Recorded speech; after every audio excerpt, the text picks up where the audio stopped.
마지막 나팔 소리 나기 전에 들어야 할 이야기 마하나 소나이 유튜브 채널 김경호 선교사입니다. 안녕하십니까? 이 새벽에도 주님의 인자와 긍휼이 무궁하심으로 참으로 아름답습니다. 주님의 성실하심이 변함없이 항상 우리와 함께 하십니다. 오늘도 하나님을 예배하며 하루를 시작합니다. 날마다 새벽에 하나님과 동행하며 갖는 경건의 시간의 축복을 함께 나누는 시간입니다. 또한 어제 배운 하나님의 말씀을 어떻게 생활과 삶의 현장과 인격에 적용하고 실천했는지 간증하는 시간입니다. 어제는 누가복음 1장 26절로 38절을 통하여 그저 하나님의 모든 말씀은 능하지 못하심이 없다는 교훈을 배웠었습니다. 하나님의 말씀은 무에서 유를 창조하시며 약속하신 모든 것을 성취하실 수 있는 능력을 가지고 계십니다. 저의 삶 가운데서 주장하고 있는 하나님의 수많은 말씀들과 약속들이 있습니다. 그 중에 한 가지 약속을 나누고 싶습니다. 시편 2편 8절 내게 구하라 내가 이방 나라를 내 유업으로 주리니 내 소유가 땅끝까지 이르리로다. 시편 2편 8절에 하나님께 믿음으로 이방 나라와 이 세계의 모든 민족을 구하면 하나님께서 저에게 유업으로 주실 것이며 나의 소유가 땅끝까지 이를 것이다 라는 약속입니다. 저는 이 약속을 주님의 제자로 따르는 1990년부터 믿고 주장하며 기도하였습니다. 하나님께서는 한때 저에게 중국 대륙의 13억의 영혼을 책임지는 선교사로서의 직무를 약 12년간 북경에서 감당하게 하시고 지금은 한국으로 돌아와서 세종시에서 유튜브 설교 방송을 진행하고 있습니다. 아직도 이 약속은 유효합니다. 이 세계 열방 복음 선교를 위하여 5대양 6대주의 세계 80억의 영혼들을 하나님의 말씀으로 인도하는 사명을 끝까지 감당할 것입니다. 이 유업은 세계 열방을 부동산으로 얻겠다고 하는 것이 아닙니다. 성경에서 가리키고 있는 땅과 유업은 사람의 마음 안에 있는 영적인 땅을 말씀하시는 것입니다. 사람의 마음과 영혼을 사로잡아서 하나님께로 인도하며 그들의 마음이 천국이 되게 하는 일에 쓰임받기를 원합니다. 이 땅에서 살아가는 80억의 영혼들이 하나님의 말씀을 듣는 그 순간까지 하나님의 말씀을 믿음으로 선포하기 원합니다. 주님의 말씀과 약속은 능치 못함이 없으십니다. 아멘. 그러면 오늘 새벽에 하나님과 동행하며 가졌던 경건의 시간에 교훈과 축복과 적용사항을 함께 나누겠습니다. 누가복음 3장 9절 이미 도끼가 나무 뿌리에 놓였으니 좋은 열매 맺지 아니하는 나무마다 찍혀 불에 던져지리라. 주제 좋은 열매 맺지 아니하는 나무마다 찍혀 불에 던져지리라. 묵상 내용 세례 요한은 이 땅에 태어나서 성장하였고 심령이 강하여지며 이스라엘에게 나타나는 날까지 빈들에 있으면서 말씀과 기도하는 가운데 하나님과 동행하였습니다. 이 세례 요한은 빈들에서 있으면서 낙타 털옷을 입고 허리에 가죽띠를 띠고 음식은 메뚜기와 석청을 먹었습니다. 외모와 복장이 심상치가 않습니다. 마치 광야와 산속에서 사는 자연인과 같았네요. 음식도 자연식품만 먹고 있습니다. 여기서 빈들이라고 하는 것은 사람들과 교제를 할 수 있는 곳이 아니라 단절된 곳입니다. 그리고 그 빈들에는 오직 하나님과 유한밖에는 없었습니다. 하나님의 말씀을 묵상하고 하나님께 기도하고 하나님이 계시해 주신 말씀을 묵상하며 하나님의 때를 기다렸습니다. 오직 하나님과 단둘이 서 있는 교제의 시간이었으며 말씀과 기도의 영적인 훈련의 시간들이었습니다. 드디어 하나님의 때가 되어서 하나님의 말씀이 빈들에서 사가랴의 아들 세례 요한에게 임하였습니다. 왜냐하면 곧 하나님의 아들 그리스도가 나타나실 때가 되었기 때문입니다. 곧 예수님의 공생애가 시작되어 하나님의 구원이 이 땅에서 베풀어질 시기가 가까워졌습니다.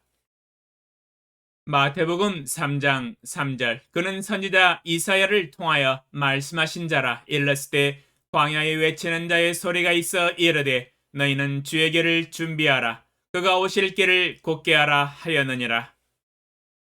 마태복음 3장 3절에 선지자 이사야가 예언한 대로 광야에 외치는 자의 소리의 사명을 감당해야 했으며 주의 길을 준비하고 예수님이 오실 길을 곧게 하는 사명을 완수하는 것이었습니다. 주의 성령에 감동되어 유대 광야에서 외쳤습니다. 회개하라. 천국이 가까이 왔느니라. 이스라엘 백성들도 세례 요한의 입술을 통하여 외치는 하나님의 음성을 알아보았습니다. 범상치 않은 예모와 복장에 범상치 않은 메시지였습니다. 이때 예루살렘과 온 유대와 요단강 사방에서 다 그에게 나와 자기들의 죄를 자복하고 요단강에서 그에게 세례를 받더니 주의 성령의 능력과 깨달음이 마음을 강타하면서 죄를 자복하는 역사가 일어났습니다. 놀라운 하나님의 역사입니다. 예수님이 활동하시기 전에 놀라운 회개의 역사였습니다. 사람들의 마음이 준비가 되어가고 있었습니다. 주인공이 나타나실 시간이 임박했습니다. 오늘 새벽에 세례 요한이 했던 말씀 가운데 한 말씀을 깊이 묵상해 보았습니다. 이미 도끼가 나무 뿌리에 놓였으니 좋은 열매 맺지 아니하는 나무마다 찍혀 불에 던져지리라. 하나님의 심판의 도끼는 이미 나무 뿌리에 놓여 있다고 말씀하고 계십니다. 나쁜 열매를 맺는 나무는 찍어서 불에 던지시고 좋은 열매 맺는 나무만 천국으로 인도하신다고 말씀하고 계십니다. 그러므로 우리의 삶에서 맺히는 날마다의 열매를 잘 관찰해 보아야 합니다.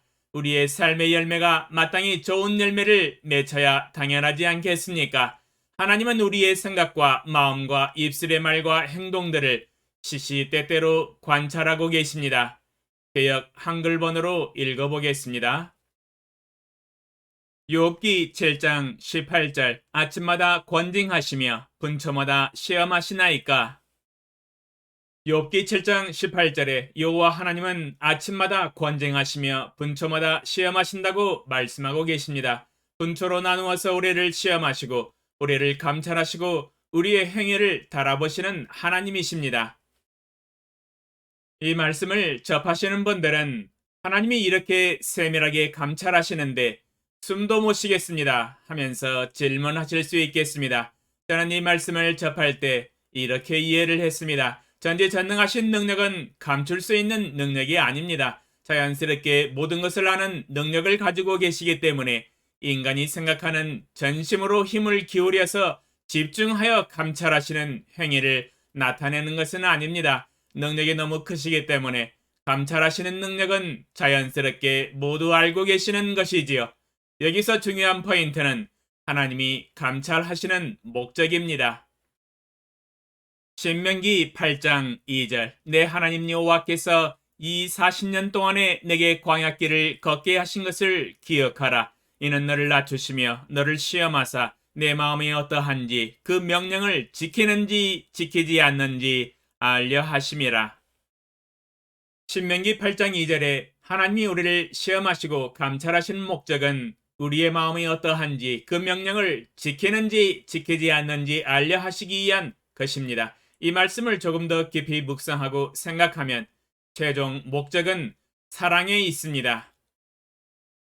마태복음 22장 37절로 40절 예수께서 이르시되 내 마음을 다하고 목숨을 다하고 뜻을 다하여 주 너의 하나님을 사랑하라 하셨으니 이것이 크고 첫째 되는 계명이요 둘째도 그와 같으니 내 이웃을 내 자신같이 사랑하라 하셨으니 이 두 계명이 온 율법과 선지자의 강령이니라.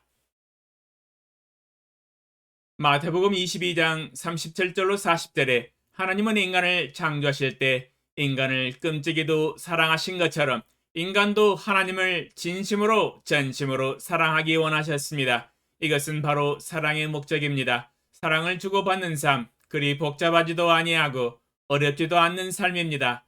단순한 것 한 가지 원하십니다. 마음을 다하고 목숨을 다하고 뜻을 다하여 주 너의 하나님을 사랑하라. 그리고 내 이웃도 내 자신같이 사랑하라. 우리의 인생이 하나님을 사랑하고 하나님의 사랑을 받고 옆에 있는 이웃을 사랑하는 삶, 바로 그것입니다. 하나님은 우리로 하여금 사랑하고 있는지 그것을 감찰하십니다. 감찰하시려고 안 해도 전지전능하신 능력이 이미 알고 있는 것입니다. 자연스러운 전지전능하신 능력입니다. 그러므로 이 말씀을 접하면서 하나님만 생각해도 숨도 못 쉬겠네요. 그런 말을 할 필요는 없습니다. 그저 단순히 하나님을 사랑하고 그 말씀을 사랑하여 순종하면 족합니다. 만사오케이입니다. 만약 우리가 하나님을 사랑하고 그 말씀대로 순종하여 산다면 하나님이 감찰하실 때 기뻐하시고 만족하시지 않겠습니까? 내 마음에 합한 자라고 칭찬하시지 않겠습니까? 문제는 하나님을 사랑하지 않고 세상을 사랑하고 돈을 사랑하기 때문에 문제가 됩니다. 하나님의 말씀을 마음에 두지 아니하고 자신의 뜻대로 욕심대로 정욕대로 사는 삶이 문제가 됩니다. 자신의 삶 속에 죄악이 있으니까 혹시 하나님이 감찰하고 계시지 않나 괜히 신경이 쓰이는 것이겠지요. 하나님 앞에서 떳떳하게 아름답고 선하고 좋은 열매를 날마다 시시각각으로 맺히고 있으면 무엇이 두렵고 무엇이 걱정입니까? 자연스럽게 맺히는 아름다운 믿음의 열매 아니겠습니까? 세례 요한의 전곡을 찌르는 말씀은 만약 하나님을 사랑하고 그 말씀을 마음에 두고 순종하는 사람은 해당 사항이 없습니다. 무관합니다. 걱정할 것 조금도 없습니다. 이미 도끼가 나무 뿌리에 놓였으니 좋은 열매 맺지 아니하는 나무마다 찍혀 불에 던져지리라. 그러나 나쁜 열매, 불순종, 죄악과 욕심, 자기 마음대로 살아가는 삶, 육신적인 삶, 오직 육신의 정욕과 안목의 정욕과 이생의 자랑대로 살아가는 삶 등등 이 모든 것이 악한 열매로 하나님과 사람 앞에서 드러날 때 하나님의 도끼에 찍혀 지옥불에 던져지는 것은 시간 문제이겠지요. 죄악을 회개하지 아니하고 회개에 합당한 열매를 맺지 않는 사람은 영 마음에 신경 쓰이는 말씀일 것입니다.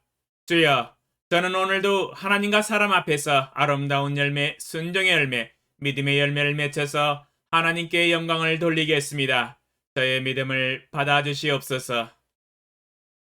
적용사항. 오늘도 이 땅 끝에서 아름다운 열매, 좋은 열매를 맺혀서 아버지께 온전히 드리기 원합니다. 하나님이 기뻐하시고 하나님의 마음에 합한 믿음의 아들 되기 원합니다. 아버지, 오늘도 아버지를 사랑하고 아버지의 말씀을 사랑하여 순종하는 삶으로 드러나기 원합니다. 하나님의 오른손에 가지고 계신 도끼가 저와 무슨 상관입니까? 아무 상관이 없습니다. 일 없습니다. 죄악을 멀리하고 있는데요. 저는 오직 하나님의 오른손에 가지고 계신 상급과 면류관에 관심이 있습니다. 오늘도 믿음으로 쉬지 않고 천국의 부르심의 상급을 향하여 달려가게 하소서. 예수님의 이름으로 기도합니다. 아멘. 2022년 5월 27일 금요일 새벽 5시